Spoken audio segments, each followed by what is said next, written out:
Krotost. Krotost znači srce mirno i smireno. Deca su krotka, pa zato Gospod i kaže: ako ne budete krotki kao deca, nećete ući u carstvo nebesko. Gordom nikad ništa nije po volji, sve mu smete i samo sve mu rasuđuje.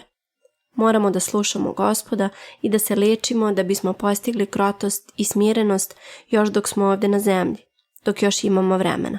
Srce koje je puno ljubavi, ono je žrtva. Ono ne misli na sebe, već se moli ne samo za živa bića, nego za sve što postoji.